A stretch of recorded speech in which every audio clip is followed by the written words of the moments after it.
Okay, welcome to episode number 10 of Bet the Beach Live. That's right, big anniversary, 10 episodes, and I'm glad that you could join me for the ride. My name is Chris Turk.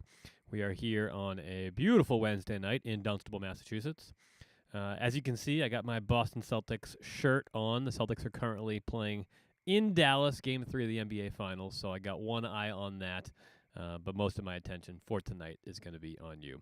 We're going to recap the Ostrava Elite 16, the final FIVB event, the final Beach Pro Tour event of the Olympic qualification cycle for Paris. We have it. We have 18 of 24 teams locked and loaded and ready for Paris. The only teams we have left, the wild card from France, and all of our continental champions. So we'll talk about that. We will take a look at the teams that are in and the teams that didn't make it. We'll get you a recap of what went down in Ostrava. The most exciting events happened to be in that qualifiers Wednesday night as we sat here just about a week ago. And then I got something good for you. Well, before we get to that, I do have a little sneak preview, a clip of today's episode on the Sandcast with the A-Team, April Ross, the legend, and Alex Kleinman sitting down with Travis Merwitter and Triborn. An excellent episode of Travis of Sandcast there, so we'll get you just a little quick preview of an excellent episode that you can catch on Spotify or YouTube or wherever you get your podcast episodes. And then the story of the night, a little sneak preview. We have an Instagram comment section, Twitter battle between two male Beach Pro Tour athletes from the United States.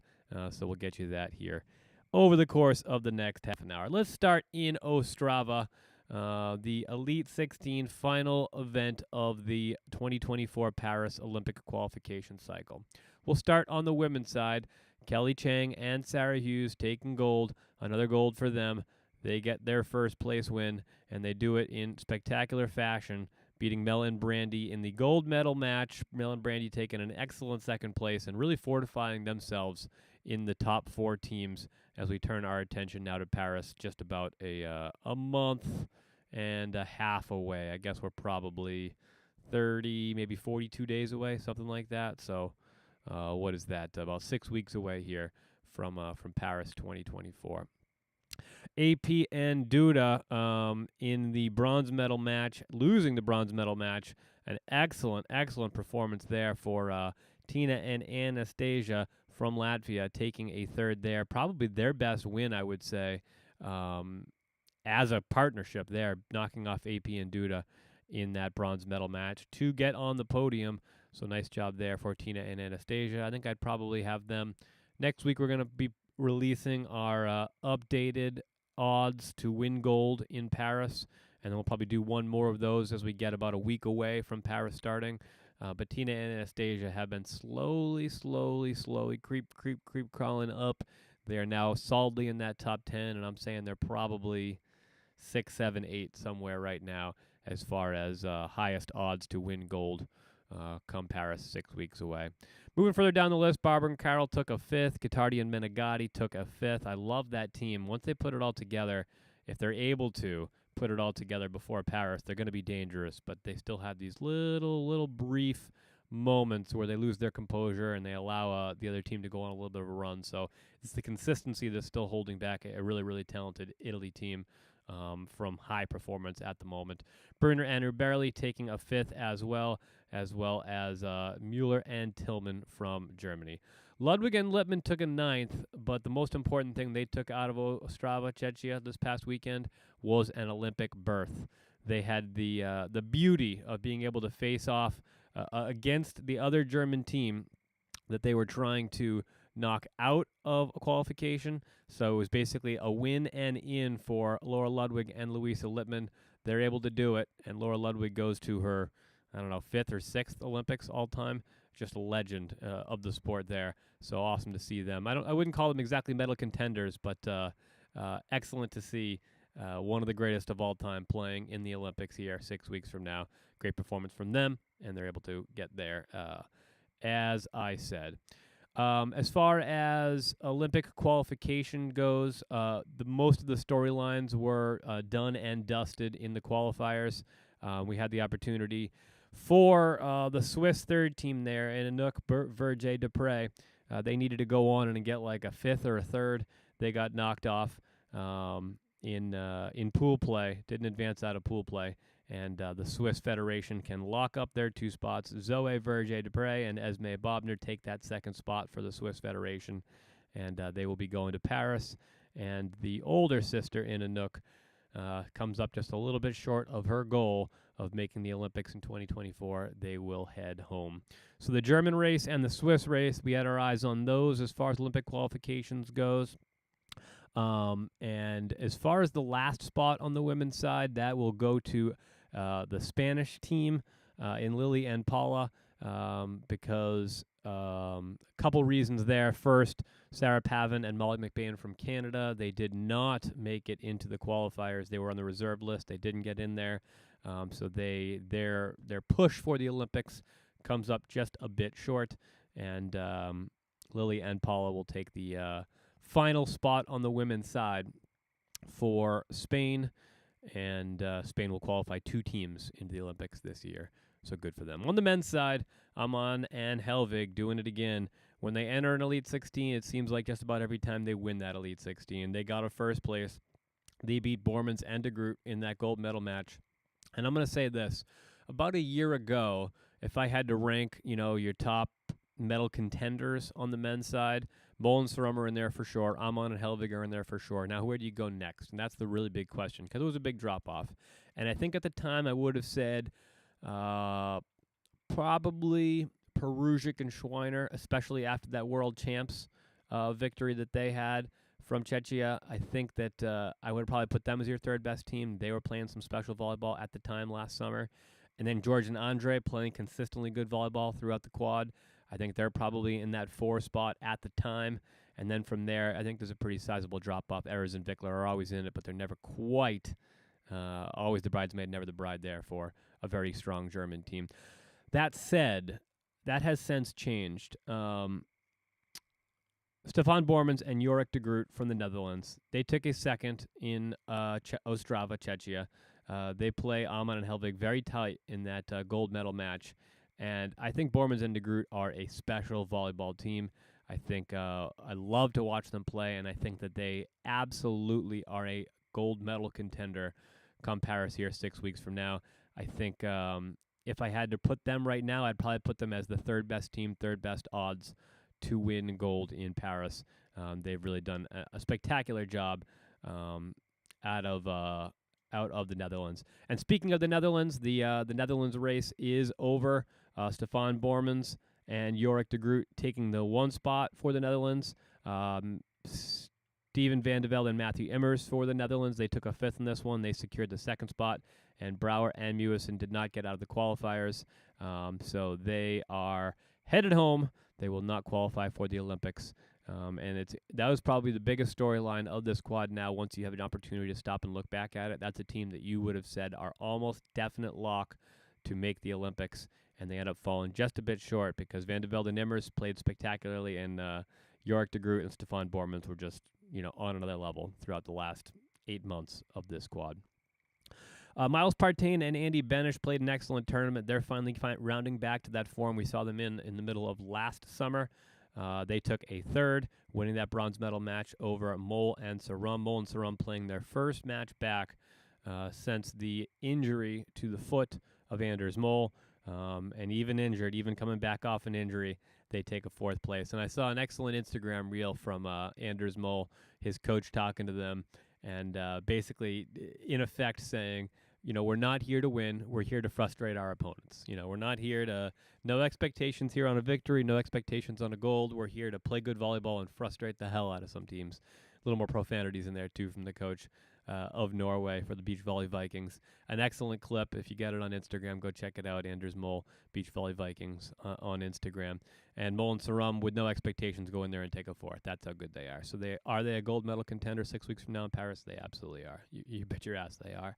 Ehrers and Vickler take a 5th, still playing good volleyball there. Evandro and Arthur, same story. Nikolai and Karafava, another very, very good team, and they are probably in that next tier down as far as medal contenders come Paris.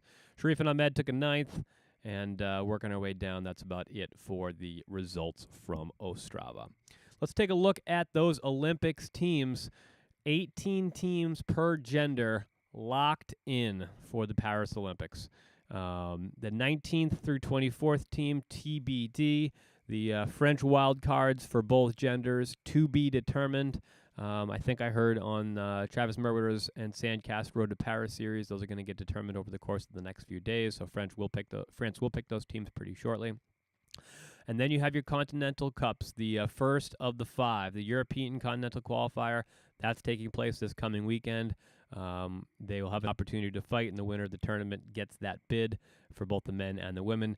And then North America, South America, Asia, and Africa had their continental finals coming up here over the course of the next week and a half, 2 weeks. And we'll go from 18 teams locked in to 24 teams headed to Paris here, starting on July 27th. On the men's side, Amon Helvig, Mol Saram, Erez Vikler, George Andre, Peruzic and Schweiner, Partain and Benish, Bormans de Groot, Evandro and Arthur, Nikolai and Kodafava, Brill and Loziak from Poland, Van de Velde and Emmerds, Netherlands second team, Sharif and Ahmed from Qatar, Miles Evans and Chase Budinger. We talked about it last week on this show. They qualify with a loss for Trevor and Theo in the qualifiers to a very, very good German team in Fechner and Winter. Chances that they possibly have an opportunity to qualify via that European Cup coming up this weekend. There's a couple good teams to keep your eye on for that opportunity there. Norway's second team, Matthias Berntsen and Hendrik Moll would be another team on the top of my mind that could qualify. Working our way further down the list, Herrera and Gavira, Rangieri and Karambula, Hodges and Schubert from Australia, Aleo and Diaz from Cuba, a team that I love, going to be a lot of fun to watch. They're a team that is going to be near the bottom of your odds to win come 6 weeks from now, but they're a team that could go some distance. So they're going to be a team I'll probably pick. I'll probably take, plus whatever it's going to be and see if they can go for a little ride, maybe end up in a medal match. Yeah, odds to medal, maybe. It's still going to be a long shot, but, it could be fun. And Horl and Horst from Austria taking the final spot on the men's side, qualifying via points. On the women's side, Apian Duda, the 1 seed overall by a wide margin from Brazil. Taryn Cloth and Kristen Nuss, Kelly Chang and Sarah Hughes, Melon Brandy for Canada very firmly lodged themselves into that 4 spot. Barbara and Carol for Brazil take the 5 spot. Stam and Shkun take the 6 spot. And really on the women's side, it's Apian Duda, and then the next, I would say, 4 or 5 teams, TKN, Hughes, Chang, Mel Brandy, Barbara Carroll, Stam, Shkun, even go one more than that, Uberli Brunner. Odds to medal are all going to be very, very similar. Those are all teams that can win on any given Sunday, Friday. I don't know what day the finals are going to be. Come Paris here, August 9th and 10th. Tina Anastasia probably in that next step down as far as odds to medal, but not far off, and they are rising. Zhu and Jia of China, Gottardi and Menegatti from Italy. Again, that's a very talented team, just consistency, the problem, I think, with them, at least for now still. Mueller and Tillman for Germany, Clancy and Maria Fay from Australia. They're going to be a dark horse, too, because we haven't seen a lot of them. I think Maria Fay might have been fighting a little bit of an injury over the last few months. We did not see them in a bunch of Elite 16s to start the 2024 season. They have been in the last couple. I'm not sure if they were in Ostrava or not, but a team to watch because it's a very talented team. I think they took a bronze. They were definitely a medalist in Tokyo a couple years ago, but they're a team that you're not going to be paying attention to because they dropped way down on those rankings as far as seeding goes because of all the time they took off, but it's a team that certainly has the talent to put a medal around their neck come August 10th of this summer. Rounding out the final list, Ludwig and Lippmann, as I said, they qualified. I went back. Let me go back a little bit. Bobner and Verge Dupre, Esme Bobner, Zoe Verge Dupre for Switzerland in, Alvarez and Moreno for Spain in, Ludwig and Lippmann, Germany in, Placette and Richard for France. They qualify via points, and that means France gets 2 teams because they get the wild card, that 19th spot as well. Polikin and Rapelite, hopefully I got your name right. I apologize if I didn't, from Lithuania. They take the 17th spot, and Lily and Paula from Spain take that 18th spot. So here's the deal. We're going to have a lot more time to talk about these Olympics because we still got 6 weeks out. Take a look at the beach volleyball calendar, and if you follow me on YouTube, Instagram, TikTok, or Twitter, you can see this. I posted this. I combined the AVP schedule with the Beach Pro Tour schedule and the Paris Olympics. And if you take a look at where we're at right now, Ostrava ended. We don't have another event until an Elite 16 in Stade coming up here in July 3rd. So we got about a month off, 3.5 weeks off from beach volleyball. So we're going to have a lot of time to take a look at the Olympics. That's why next week we're going to start looking at Olympic odds to win, odds to medal, and we're going to really just take our time digging through what's going to be a very exciting couple of months of beach volleyball starting here in about 6 weeks in Paris. So that's it for your Ostrava recap. Next, I want to take a look at our gambling update. In Ostrava, we placed a lot of bets. I think I had 22 bets overall, and this is a scrolling list of all the bets. Set spread favorites have become my favorite, but take a look there. Win, loss, win, win, loss, loss, win, win, win, win. A couple of canceled bets, a couple of forfeits there, and then a win, win, win, win, loss cycle there. What am I trying to tell you? I'm trying to tell you, one, that I continue to be red hot. Espino, I think I was hitting 80 plus. Only about 9 of 11 bets, I think, in Espino kind of kept the number of bets a little limited. And then in Ostrava, things were going well. I was taking a look at the list. The thing about gambling on beach volleyball is you got to look at the points. So I'm working on a couple of formulas here, and over the next few weeks, I'll get some graphs up so I can show you exactly what I'm thinking. But what it comes down to is your success and your rate of return comes down to, 1, winning the bet, 2, how many bets you win, so your win percentage, and then what your points are. And when you're talking set spread favorite, set spread dogs, the points are critical in beach volleyball. You can't be messing around at minus 300, minus 400, even if you like to bet, because in beach volleyball, anything can happen on any given day, and you are never going to make a good rate of return by dipping into those set spread favorites, because the book's got to slide the number because you're only talking about 3 sets. So it's a very limited window that they have. So what they do is they cover their ass by pushing that number way out. So that's why over the course of the last 5-6 weeks of beach volleyball gambling, I've really started to refine my approach. And what that approach is taking a look at the whole slate of games before they get going. For me, I'm on the East Coast. These European tournaments, I got to wake up in the middle of the night because they're not posted until, midnight, 1, 2 o'clock in the morning. Take a look at all of them. Find the ones that you really, really, really like and the ones that are at a good number. And like I said, I'm going to put this formula together. I'm already working on it. And the formula is going to be, if I can confidently hit at 70%, and right now I'm well over that, but if I can confidently hit at 70%, which is a great number for beach volleyball gambling, what do my points need to be to get 20% rate of return? And that's the number, that's the target. And once I know exactly where I'm hitting, I target that number, or at least I try to average out at that number, and then I can guarantee myself a 20% rate of return on this. So people are, you're going to be listening to that and you're going to say, well, if that was that easy, somebody would have already done that. And that's, of course it is. Beach volleyball gambling is new to me. I think beach volleyball gambling doesn't have a long storied history. So I think there's some opportunities here to take advantage of some inexperience on the book's perspective. At BetMGM, if you disagree, give me a shout. Maybe I can work for you. But I really do think that I can consistently hit at somewhere between 60 and 80% on these bets. And as long as I can do that, I know what that number is. I know what I want for rate of return. I'm hoping for 20%, but if I go 10%, sure, I'll take 10%. If I put in $300 over the course of a weekend and I come out with 330, shoot. Yeah, if I can do that consistently, sure, then I can up my number. I'm staying at $10 a bet right now because I'm still in data collection mode. I think I'm going to stay in data collection mode at least for the end of this year. And then I'm going to start taking the next step, especially after I get that equation, I can start dialing it in. Because right now, it's still going to be a blip. And let's take a look here. Let's give you some analytics. So let me show you first the overall betting analytics. So this is for every single bet that has ever been made by me on beach volleyball. So I've made 67 bets. I've won 46 of them, and I've lost 21 of them. I'm hitting currently at a 68.66% win percentage overall on all bets.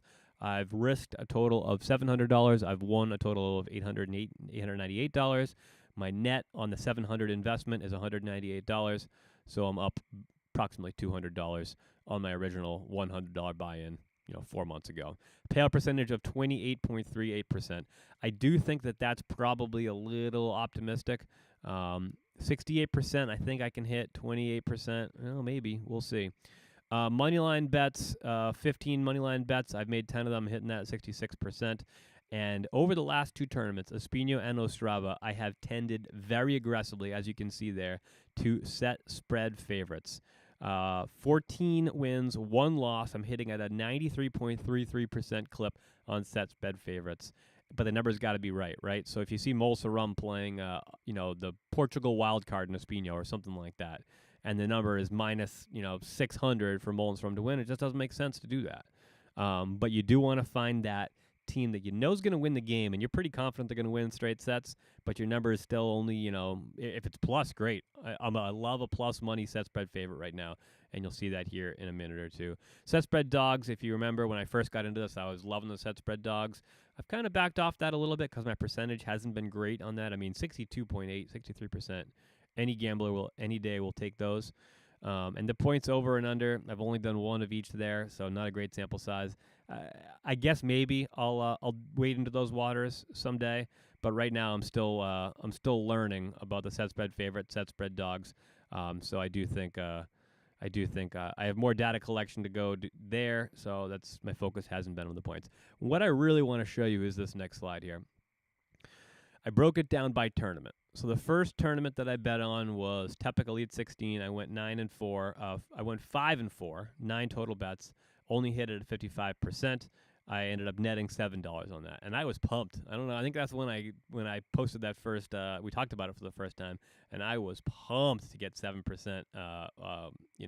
Payout percentage on that original investment. Then we went to a Jamais Challenge. And the Jamais Challenge was tougher. Challenge events are going to be tougher to gamble on because you got a lot of teams that you know less about, right? Which I think long-term is going to be even better because I think my advantage is going to be having, if you want to gamble in the NFL, the NBA, the sports books are going to know 1,000 times more than you're going to know.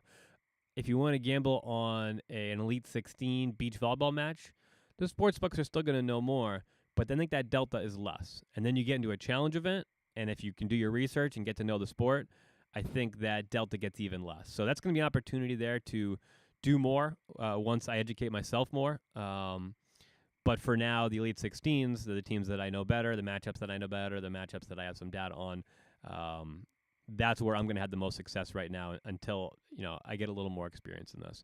So into the Jamais Challenge, 1-3, lost 2. I'm still in the green there, a win percentage of 60%, but down $4. And that was because my average odds were minus 171. So now I'm starting to track what my average odds are. And I got minus money at minus 65. That's a good number to be at, I think, for me right now. Minus 171 is a number that you are not going to have. So I hit 60% and lost money at minus 171. So that's why not only is your win percentage important, but your average odds are important, and that's why I'm tracking both those now. Brazil Elite 16, I think I had a good tournament, not great, hit 60%, but the average odds went down, so my net went back into the green. I'm at positive $6.63. And then I start to get smart. Espino, only 11 bets, limited bets, won 9 of them, lost 2 of them, 81%, and my average odds continue to go down, that minus 67. So I hit 81% on minus 67 average odds. I risked 110. I won 166. I won $56 over the course of 3 days of betting. All $10 bets, too, not big bets. And then we get to Ostrava Elite 16, 17 wins, 5 losses, 22 total bets, a win percentage of 77.27%. And I've got my average odds into the black, a positive 5, a plus 5 average odds. Risk 240 to win 373. I won $133 on the weekend, and now my balance is up $200 plus from where I originally started. So that's I say all that to say this. This isn't a brag.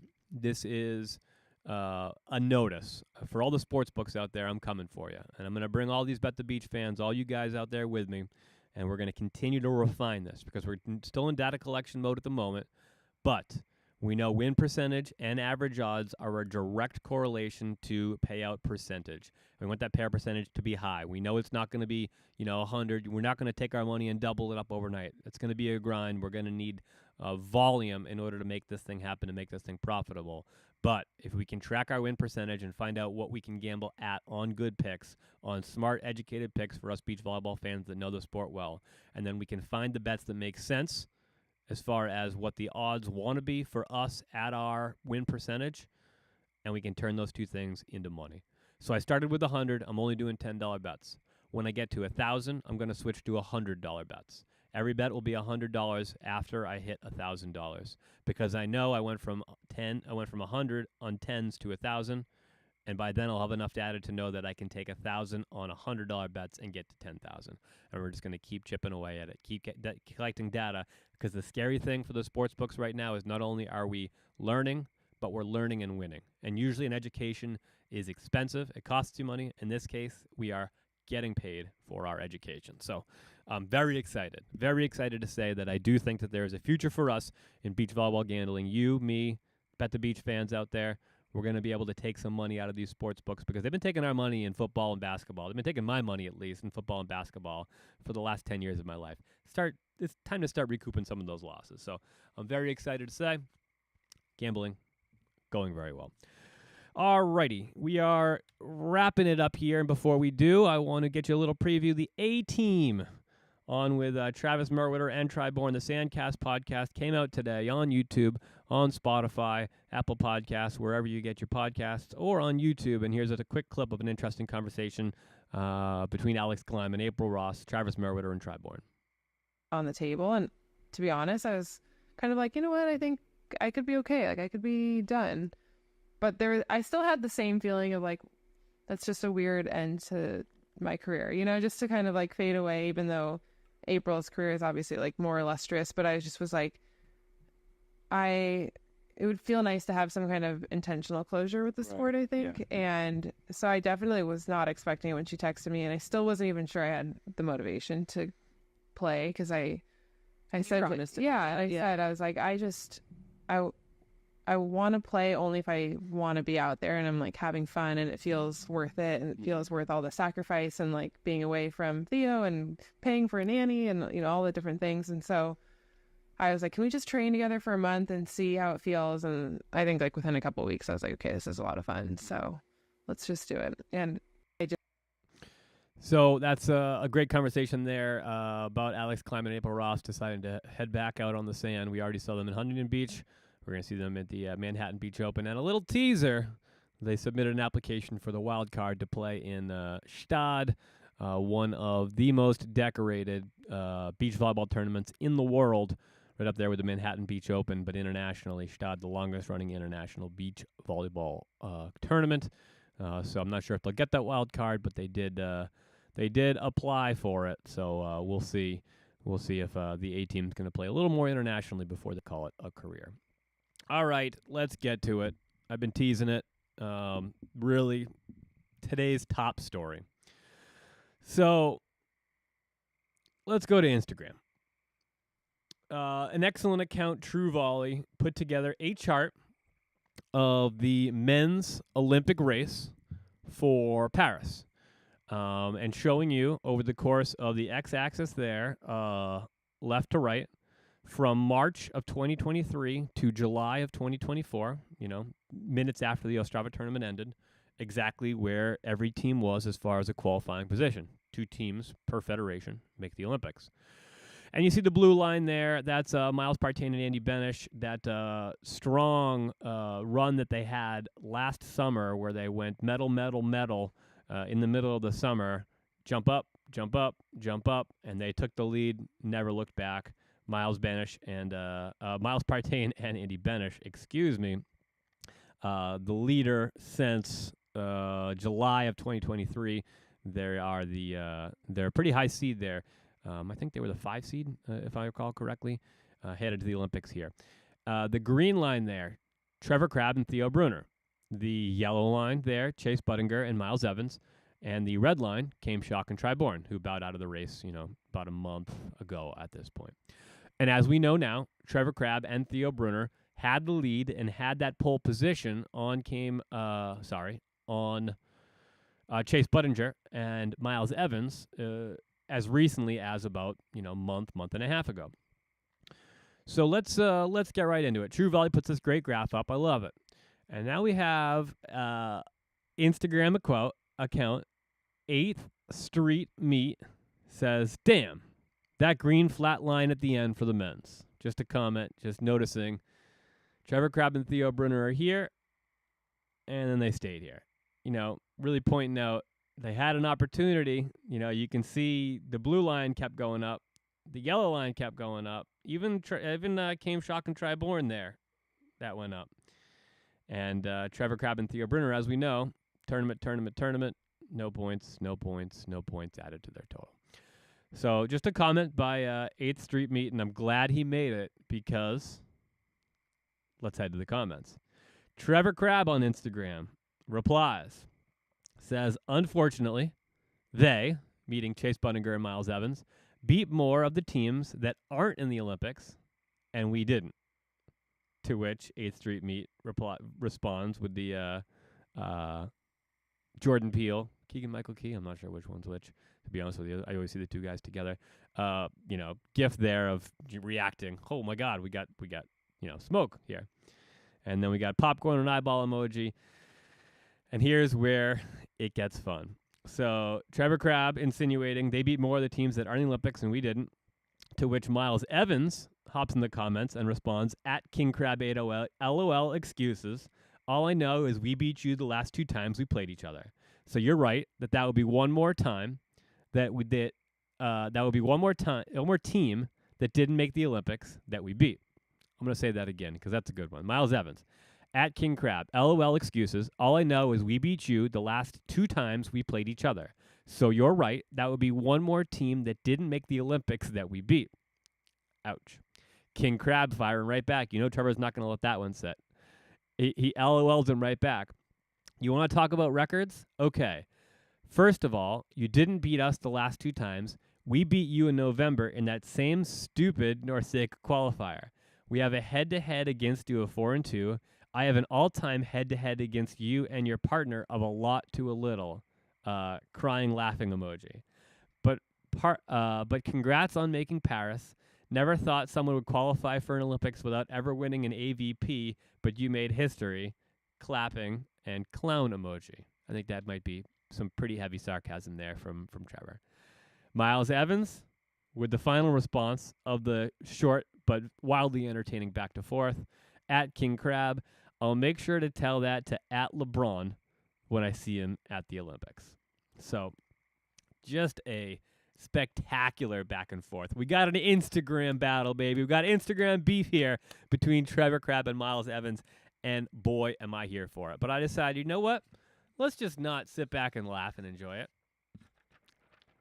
Let's take a look. Let's score this fight. Why don't we, right? So Trevor's argument here is that that Chase Budinger and Miles Evans beat more of the teams that aren't in the Olympics, and we didn't.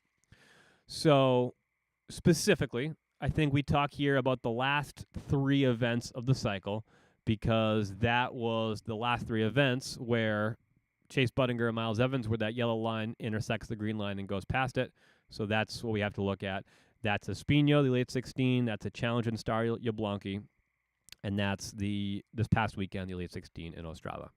And remember, this all starts back at Manhattan Beach in that NORCECA Qualifier 2 that Chase Budinger and Miles Evans played against Trevor Crabb and Theo Brunner. The winner of that to head to the NORCECA Continental Final, in which points could be earned equivalent to a challenge event with not nearly the competition. And also, entry points could be earned to alter the seating position of either one of the teams. Miles Evans and Chase Budinger, I've showed you that video before. That last shot trickles on the tape, lands in. Everybody thinks it's out. Chase Budinger and Miles Evans celebrate. They know, even back then, I think it was April 5th, a rainy day, Manhattan Beach Open, Continental Qualifier for NORCECA. They knew how important it was. It sent them to that NORCECA. They won the NORCECA. They not only got the points, but they got the entry points. Those entry points put Chase and Miles as the 1 seed in the qualifiers in Espino. 1 seed in the qualifiers, who are you going to face? You're going to face the last seed. Who's the last seed going to be? That's going to be the wild card in Portugal. That's an easy win for Chase and Miles all day. Trevor and Theo, meanwhile, entry points puts them kind of in the middle. They draw Norway's second team, Matthias Berntsen and Hendrik Moll, in that first round of the qualifiers. That is a team that has not qualified for the Olympics via points. Now, they may have an opportunity to play in that European Continental Final and get in the Olympics that way. But as of right now, Matthias Berntsen and Hendrik Moll are not one of the 8 teams that are in the Olympics. They are a non-Olympic team that beat Trevor Crabb and Theo Brunner. Meanwhile, Chase and Miles go on to the second round of the qualifier, beat Argentina's Capagrosso brothers. They're into pool play in an Elite 16 in Espino. They will go on in that pool to face Evandro and Arthur, who they lose to. That's an Olympic team. Then they face off against Portugal's Campos and Pedrosa. That's a wild card team there. They get that win. That's a good win for them, but a win that they should have. Then Chase and Miles face off against George and Andre, the number 5 team in the world at the time. Right now, they are the 4 seed going into the Olympics. So they're the 4th best team in the world in George and Andre. What do Chase Budiger and Miles Evans do? They win against George and Andre, which gets them first out of their pool. It gets them past the round of 12, and it gets them directly into a qualifying position. They end up losing in that qualifier to Ayers and Vickler in the quarterfinals, and they end up taking a 5th, qualifying good points there for Paris, so the points are important. But let's look here at what they did. They won 1, and they lost 2 against Olympic teams in Espino. Meanwhile, Trevor and Crabb and Theo Brunner only played 1 match against a non-Olympic team and lost. Let's move on 1 week from then. Star Jablonki, both teams in the same pool. Chase and Miles had the easier first game for sure. They played and beat the Dutch 4th team, that's Luini and Verenhorst, a 3-set there. Trevor Crabb and Theo Brunner face off against Brouwer and Mewison. They were desperate at the time for a win. They got the win. Admittedly, Trevor Crabb and Theo Brunner had the tougher first-round matchup in pool play. However, Trevor Crabb and Theo Brunner then go on to play that same Dutch team that Chase and Miles beat in the first round, and this is a match that's going to allow them to potentially keep playing in this modified pool play challenge event in Star Jablonki.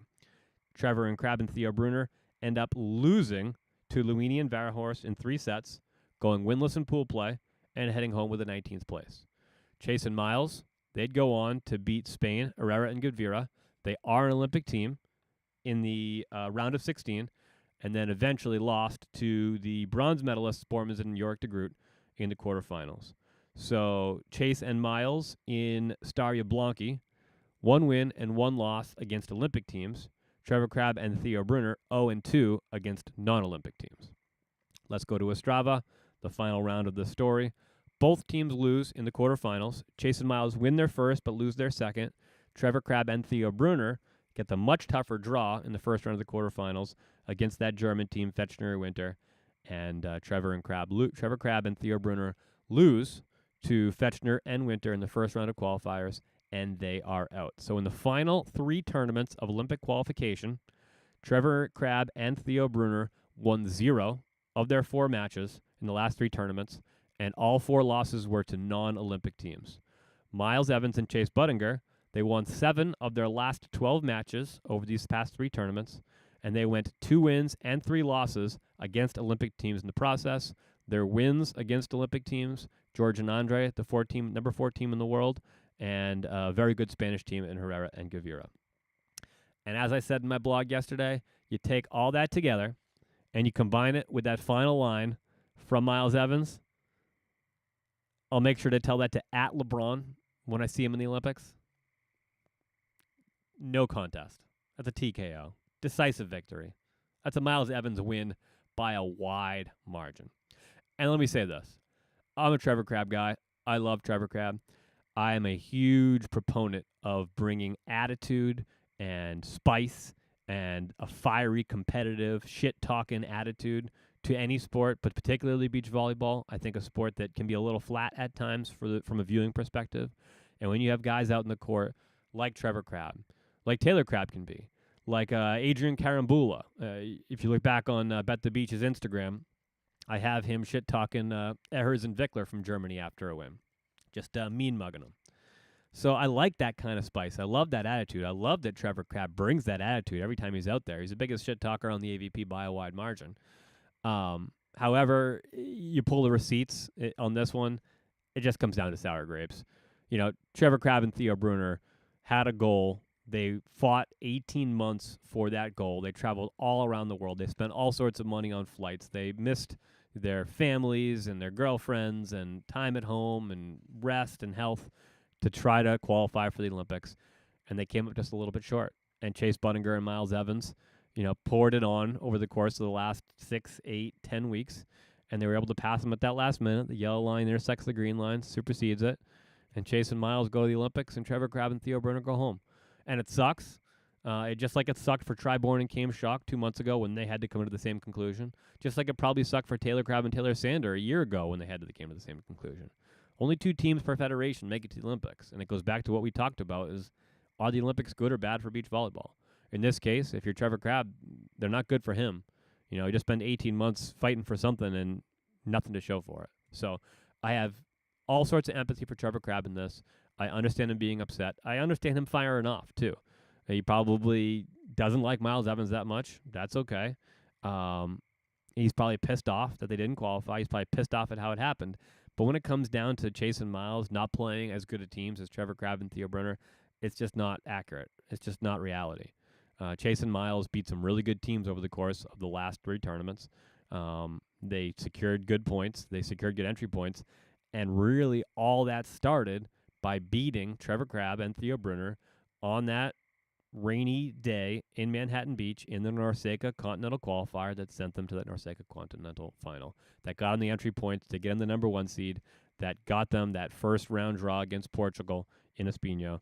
And everything kind of cascaded from there. So I'm in it. I'm in it for the beef. I love it. I love the shit talk. I love an Instagram comment battle.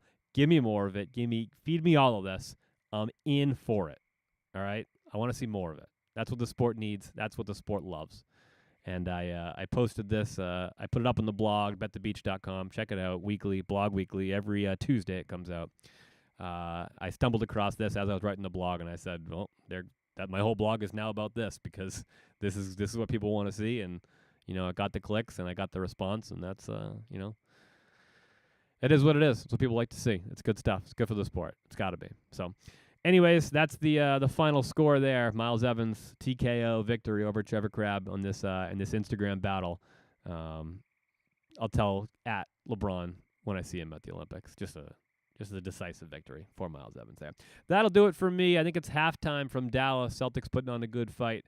I'm gonna say goodbye to you, and I'm gonna head inside. I'm gonna go watch hopefully the Boston Celtics take game number 3, and then take a banner sometime before I see you next Wednesday here on Bet the Beach Live. Again, give me a follow, give me a like, and subscribe if you would on YouTube. That helps me out. And then on all the platforms, Instagram, TikTok, and Twitter, it's at Bet the Beach for all of those. I really do appreciate it. If you want to hop in the chat, I'd love to see you in the chat there. Give me comments. Give me what you'd like to see. The next 6 weeks is going to be a little interesting because we're not going to have active beach volleyball to talk about, but we'll have some fun. Trust me on that. We'll hang out. We'll have a good time. So until next week, take it easy.